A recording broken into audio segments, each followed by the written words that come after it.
It's been almost 3 years since I basically went on a low-carb diet. You could probably call it a keto diet, but I've never really made it, tried to do it formally. So essentially what I did, I cut out pasta, potatoes, rice, and bread. And most desserts, things like candy, anything that was blatantly carbohydrates. I think I've had maybe 3 desserts in the last 3 years, and they were all on very special occasions. And so, and those didn't cause any problems at all whatsoever.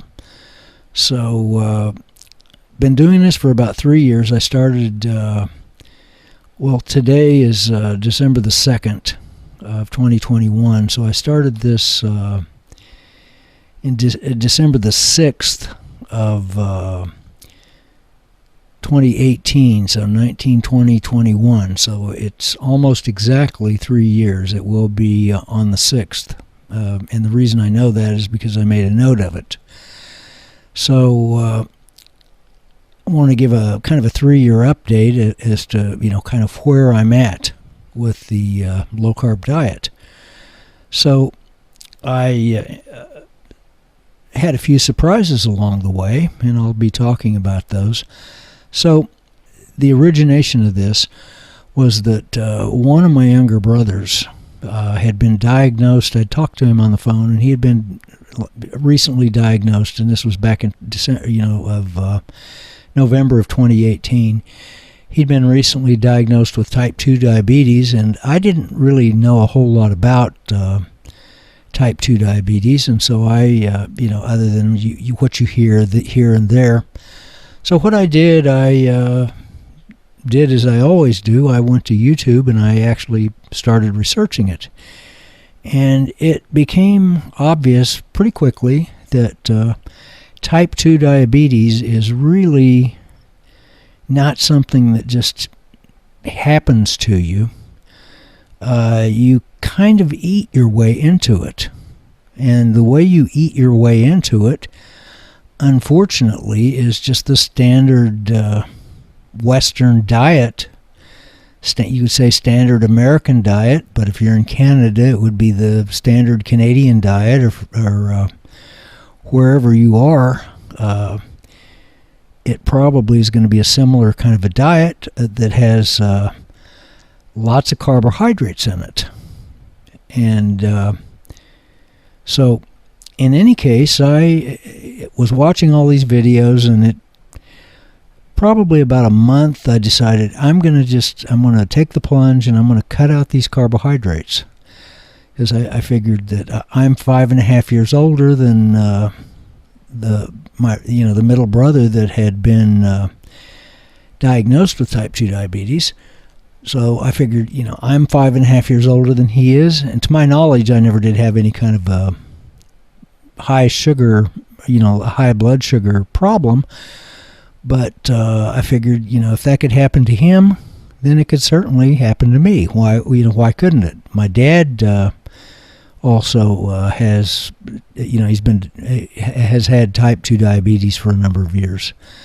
So I decided I'm going to go on cut the carbohydrates out, and so that's what I did. I didn't know, I thought maybe I was going to have trouble doing it because I drive a truck over the road, and so that means I'm eating out, all of the time while I'm gone in the truck. That's just, because I can carry some foodstuffs with me, but generally speaking, I have to eat in various sorts of restaurants. So what I found was that it was actually pretty easy to stick with the diet. Once I got started with it, it was very easy to stick with it, and so I have stuck with it. Generally, even prior to this, I was eating twice a day, and So, that wasn't really a problem. And I really didn't snack very much. Occasionally prior to this, I would buy, maybe some kind of a sweet roll or something out of a vending machine on occasion. Didn't really make a big habit of it. So, of course, all that's been cut out.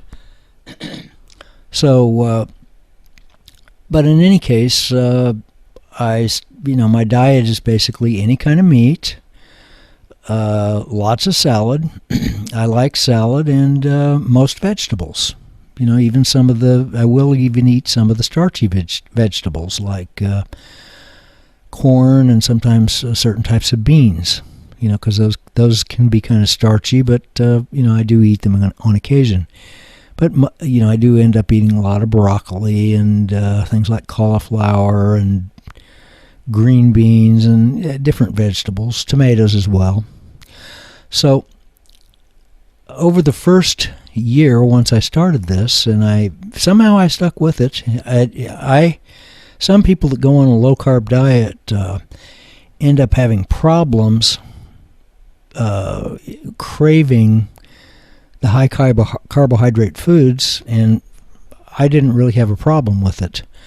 The biggest problem that I had, once I had been on it just for a few days, I was in this Denny's, and they had, I ordered whatever it was. I think it was a steak or something, and then a vegetable, and the salad. And I forgot to tell them, I don't want a roll. Well, that was when Denny's had, 3 years ago, some of the Denny's had these really great rolls, and so they brought this roll, and it was a yeast roll, and it was soft, and it just came out of the oven, and it smelled great, and I thought, I'm not going to eat this.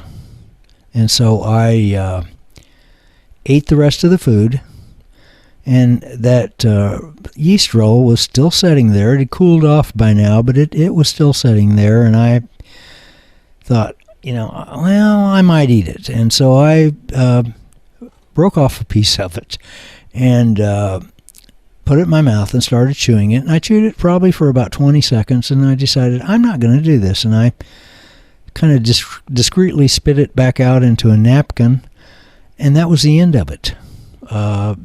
After that, I didn't have a problem, and so typically, I always tell them, if I remember, sometimes I forget, but usually I tell them I don't want any bread, but a lot of times a restaurant, they just automatically kind of stick the bread on the plate as they bring it out, and or the cook does it, and so I just don't eat it. I just, because I know better. But so in any event, over the first year, I started out, I was weighing, my weight would sort of fluctuate. It was always around 185 to 190 pounds, and I'm like 5'10". So that was really too much, but too much weight. So, and most of it was around my middle. But over the first year, my weight, as I stuck to this new way of eating, meat, salad, and vegetables, my weight sort of gradually dropped down to 150 over that first year. And then since then, it has stayed at 150, which is, I still find that astounding that my weight is now stable. Sometimes I eat, typically I only eat twice a day. Once in a while I'll end up, if it's a really long day and I've gotten up very early, once in a while I'll eat 3 times, but typically it's only twice. I'll eat kind of early in the mid-morning, let's say, depending, and then maybe, kind of in the afternoon, so it just kind of depends because of my job. This all ends up kind of fluctuating, and so, but the interesting thing is I never really feel ravishingly hungry like I could before. There were times in the past where I would, if I hadn't eaten anything, let's say that, going to have a big family dinner or something, and, in the middle of the afternoon, and not, didn't really want to eat too much. There were times where I would have to just eat something in order to get, because I'd feel like I was, I was just starving to death. But, and I might collapse. Of course, I probably wouldn't. But, so in any case, that never happens anymore. My energy level just stays the same. And I very seldom, prior to this, I would sometimes become drowsy in the middle of the day, which that's not good if you're driving. I drive all the time, many hours a day, typically, and because of the rules, the logbook rules, hours of service rules, I can't really stop a lot of times. So that was a problem. Having, kind of being drowsy in the middle of the day was a problem. Well, fortunately, that just never happens anymore. So, but now my weight for the past 2 years has just stayed right on 150. Whether I eat big meals, small meals, whatever, my weight stays on 150. Now, and I do have snacks that I carry with me in the truck, and I don't always eat them, but if the two things that I carry with me are I bring different kinds of nuts, maybe pecans or almonds. You buy the big 2-pound bag. It's like $12 or $14. I don't remember which at like Sam's Club, which that's a pretty good deal for a 2-pound bag of different types of nuts. And so lately it's been almonds. So, and I don't, I'll eat maybe at most about a third of a cup as a snack. Then the other snack that I bring with me are the cheese sticks. You can buy these, they have these cheese sticks for sale, and so I buy large bags of them at supermarket. And I do have a refrigerator in my truck, so I just carry those right along. So, but my weight just stays at 150. I just find that remarkable because prior to this, my weight would have every year it would have a tendency to just want to creep up. Now, I guess about it was 2000, 2001, my weight actually got up to 225, which that's really bad for somebody that's 5'10". That's kind of getting into the really obese category. So. But in any case, after that, because I had this job where there was all these cakes and cookies and candies around, and I was just I couldn't. Once I started eating them, I couldn't stop. But driving a truck, typically, prior to me going on a low-carb diet, my weight, like I say, it would stay around 180, 85, maybe sometimes 190. But, but like I say, after I went, I cut out the pasta, potatoes, rice, and bread and all the other sugary things, my weight just stays right at 150. And it doesn't seem to matter what I eat, as long as I don't eat the carbohydrate stuff. It just stays at 150. Now, there are some carbohydrates in things in salad ingredients and in vegetables, but they're negligible. They're pretty, they can be pretty small. And now they're, starchy vegetables like beans, even tomatoes, may have a little bit more starch in them. They're not terrible. Things like that are still low enough, and I don't make a terrible, big habit of eating beans all the time, for example. So just once in a while, if that's all that's available, depending, if I'm in a restaurant somewhere. So, but my weight just stays perfectly, right around 150. And like I say, it's really remarkable. Now, some of the things that were a real surprise, and I had no idea, that they would occur, since probably, let's say 1992 was when or 1993 was when it first happened. I ended up developing what was later diagnosed as eczema, on the heels of my feet. It's like super dry skin, and then an allergic reaction.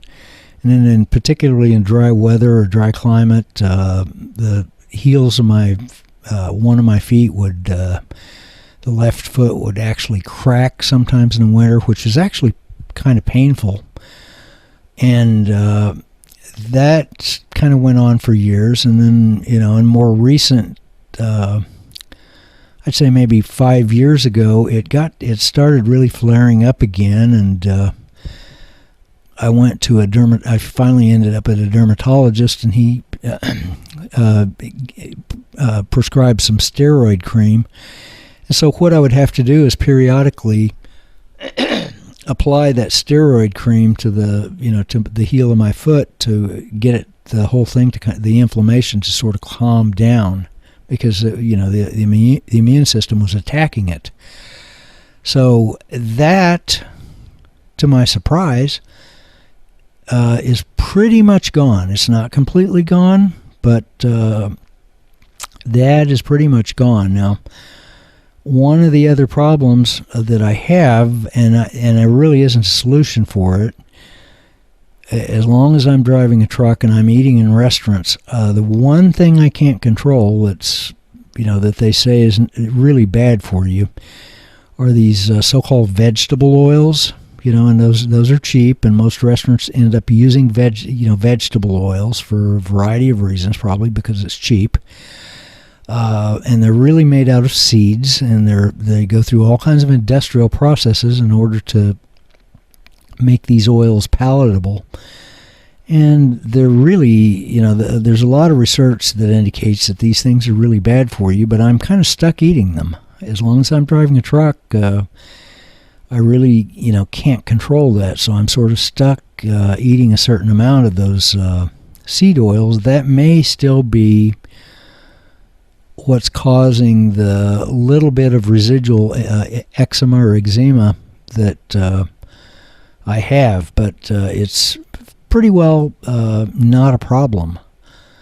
Once in a while, I'll end up with a little patch of skin that sort of itches, and usually, and it can break out a little bit, but it's nothing like what I fought for years and years prior to that. So another thing that was sort of a surprise was for probably as many years or more, going back to the early 90s, or even prior to that, I had on my right toe, the big toe on my right foot, the nail was like really thick. It was just super thick. And, at one point I thought, I went to this dermatologist, and they took a nail clipping and they sent it off, and they said, well, no, it's not a fungus. But, so I just sort of lived with that thing. It wasn't really painful or anything, but it was it was just made it more difficult to clip and what have you. But it was like pretty thick, the nail itself. And a number of months after I was on this diet, it was maybe upwards of the first year, I happened to I wasn't really paying too much attention to my feet. And I noticed one day that that nail had reverted to its normal thickness, and it stayed that way. And so that was something. And the only thing I changed was my diet.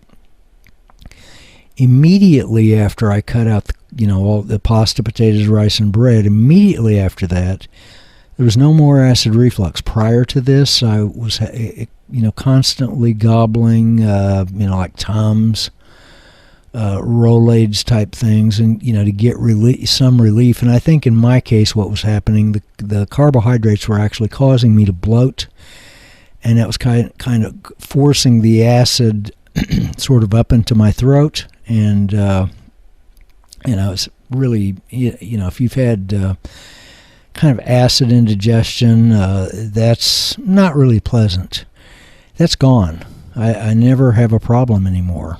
And even after, I don't like to do it, but sometimes I'll end up, because of my schedule, I have to eat and then go right to bed, and I don't like doing that. But now I actually can do that. Prior to this, if I had to do that, I was lucky if I could sleep at all, because I'd end up kind of being miserable. But at this point, that doesn't happen either. So, and I'm trying to think if there's probably been some other benefits.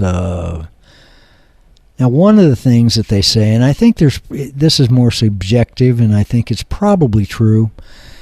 A number of people say that, and it's actually been tested. This has been tested scientifically. Your brain actually functions better on a low carb diet, and your brain, your body. People don't realize this. Your body actually can run on two fuel sources. Everybody knows about glucose, but then you have this other fuel source that your body actually prefers called ketones. Excuse me. And so but the way the metabolic system works is, if you overdo the carbohydrates, your body tries to get rid of those carbohydrates as quickly as it possibly can, because they're actually, if you have high carbohydrates in your bloodstream, it's actually dangerous to the body, and your body's going to try to just tear itself apart to get the glucose back down to a safe level. So, the average person, depending on how large you are, the average person has roughly 1.5 gallons of blood. So imagine 1.5 gallons of milk, or 1.5 gallons of liquid, okay? So the normal blood sugar level, so imagine you've got 1.5 gallons of liquid, normal blood sugar level, like, where you would read it like with one of those diabetic stick meters, where it would rate, it might read 77 or something. The normal blood sugar level is the equivalent, is half a teaspoon. Half a teaspoon. That's a normal blood sugar level. And if you've got much more than that, let's say you've got just a couple of teaspoons, you've got type 2 diabetes. That's how tightly controlled the glucose is normally in the bloodstream. Now, your liver actually produces the glucose that you need. You don't need to be eating glucose or something that's going to turn into glucose. So it's basically sugar. Your liver will make it produces whatever your body needs. So as far as the macronutrients go, you have to have a certain amount of fat, preferably good fats instead of the seed oil type fats. And you need a certain amount of protein. But you do not need any sugar or any, you really don't need that. And I really have come to believe that people are poisoning themselves with that. Now your body, the human body, is a dynamic system, and it's able to, maybe you can get away eating, tons and tons of carbohydrates. Maybe you can get away, if you're lucky, you can get away with it for decades. But in the meantime, what is compromising, because the body's having to really, go out of its way to get rid of the glucose, the excess glucose out of the bloodstream. You're damaging your body, and you're lowering your body's ability to deal with it.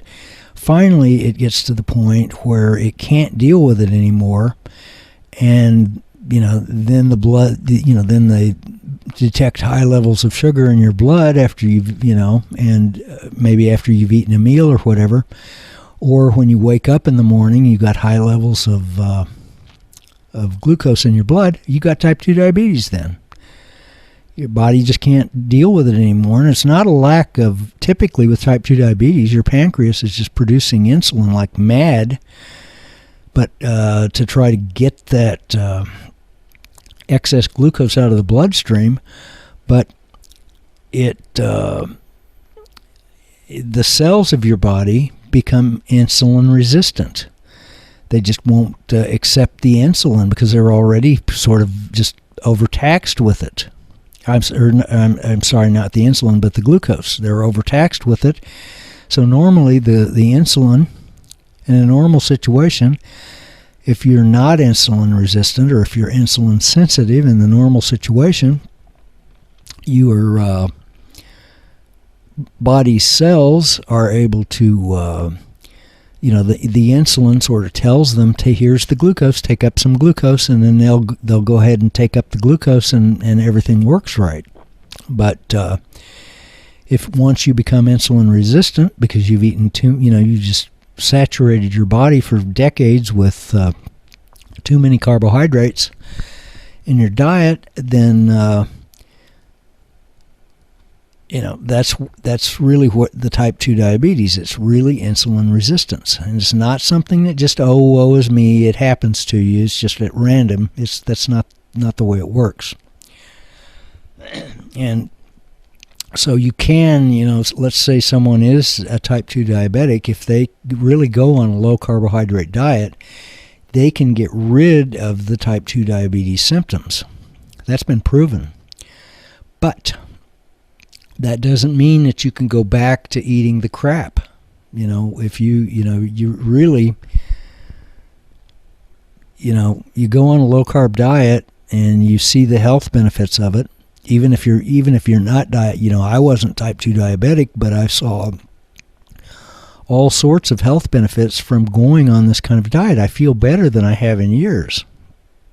I really do. And and it's also, like I was starting to say earlier, it's proven that your brain actually functions more efficiently. You have better memory, better cognition, is when the brain is actually burning fat as the fuel instead of glucose. So, and there's some evidence that the high glucose levels are also associated with various forms of dementia, including Alzheimer's. So, there's a tremendous benefit from cutting out the carbohydrates. There's really no reason to be eating them, So I will not, at this point, there's no way that I'll go back. Now, does that mean that I'll never eat another dessert? No, I'll probably eat some sort of a dessert, maybe on a very special occasion, maybe probably in some point in the future. But I do not make a habit of it at all. It's just something that's off the table. If someone offers me candy or whatever, I just politely decline. Just tell them I don't eat that. Sorry. So, but it's really been a remarkable thing that, a remarkable experience that I've had by cutting out the carbohydrates. And like I say, for the past 2 years, my weight has just stayed right at 150. It's really amazing. I'm still just utterly amazed by that, how consistent that is. So, but, I look at people. I can't help it myself. I've always looked at people and I just notice people and kind of notice what they look like and what have you. And, well over 50% of, at least in America, and I'm pretty sure in a lot of other Western countries, not only Western countries, but countries all over the world that have kind of adopted the Western diet of high carbohydrates and all these processed foods that are just stuffed with sugar. 85% of the foods in the supermarket have added sugar, and they've got like more than 50 names that they sort of hide it with, like cane juice, and they come up with all kinds of weird names to try to not say that it's sugar. But what you have to do is look at the label, and then you can see what the serving size is, because sometimes they'll play with that to make it look like it's, it'll be like you buy a big giant candy bar and it'll say, you got like 5 servings. Well, let's be honest. If somebody buys a big candy bar, they're going to eat the whole thing. So they'll say, oh, the serving size. And then by saying the serving size is small, then they can reduce the number of carbohydrates. Calories do not count.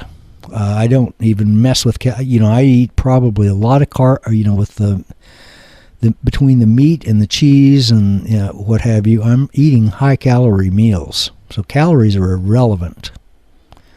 At least for me, calories are completely irrelevant. It's all about the carbohydrates. So, the brain works better.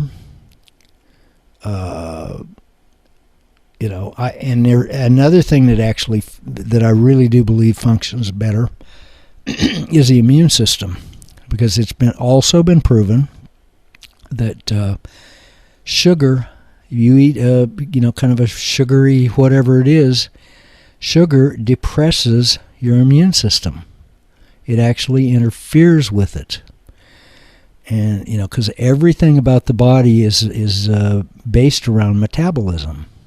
The human body is enormously complicated. There's all kinds of hormones and what have you, and so you imagine like a clock with all these little tiny gears, and the thing's ticking, and it's really amazing. And imagine sticking a crowbar in it, and that's basically what you're doing with the all the carbohydrates. So, but in any case, that's basically the update, and it has really worked out well for me, and I know that the ice cream tastes good, cake, all that stuff tastes amazing. But I'm sure that the people that are hooked on cocaine probably think it's great too.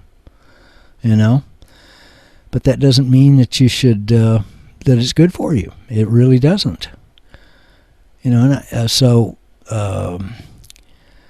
But that's been my experience so far. After being on this for coming up on 3 years, and like I say, I will not go back. I feel dramatically better. And I don't know, maybe I've just been lucky during these 3 years, but to my knowledge, I haven't had any kind of a cold or any sort of flu or anything during that time. There's been a couple of times where you kind of get that feeling in the back, kind of up in your nose. The back of your nose, you sort of get that feeling that it starts to feel funny. You may be a little sore, what have you. That's happened a couple of times, and then I thought, I'm getting cold, and because prior to this, once that started, then I would get the some kind of a cold and what have you. That might go on for about a week or so. And now the times where I've thought that I might be getting some kind of a cold or something, it just kind of quickly goes away. And I never get sick and like I say, I haven't really been sick at all for the past 3 years. Now, then again, maybe I'm just lucky. I don't know.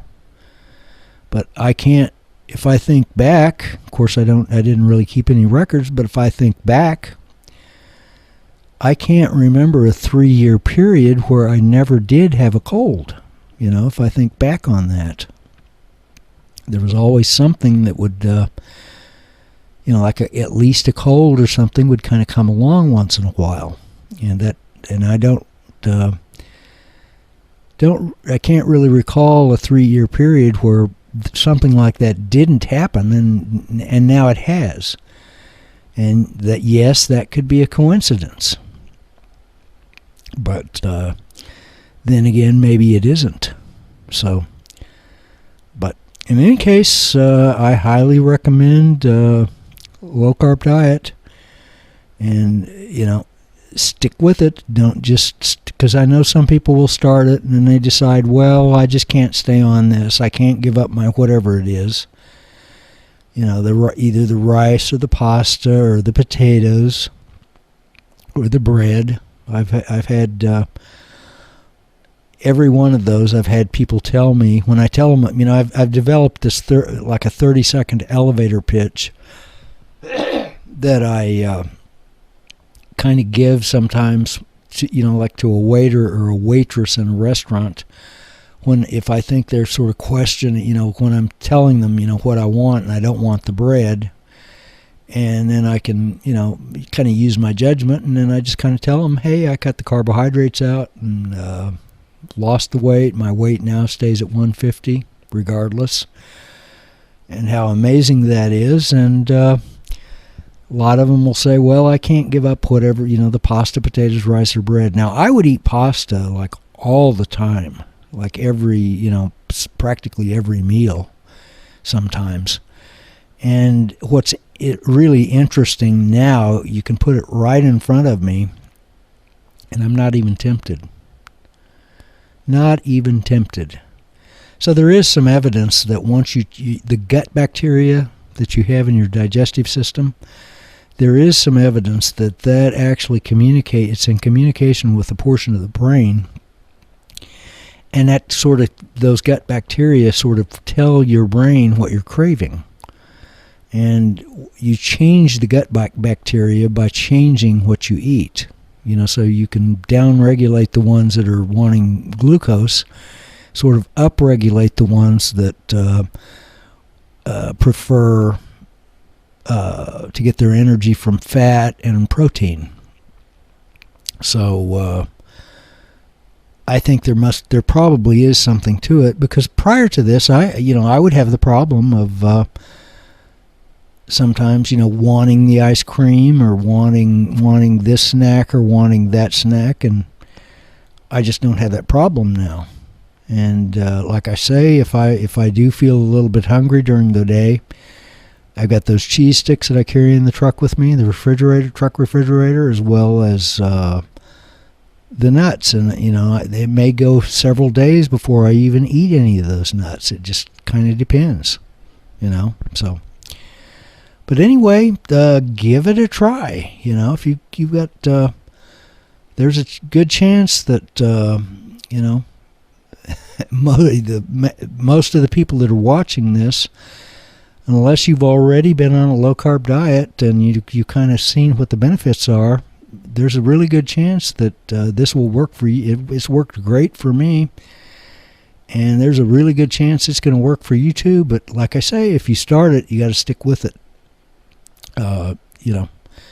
You must stick with it, and with some people it is tough. And if you find that it's just too tough and your energy drops too much, then kind of ease into it. Because I just kind of radically went into it and cut out the pasta, potatoes, rice, and bread. It didn't really have a problem, but some people actually do. It takes time for their body to adapt to it. For whatever reason, mine just instantly adapted to it. So anyway, that's the update, and I'll probably be back again at some point in the future.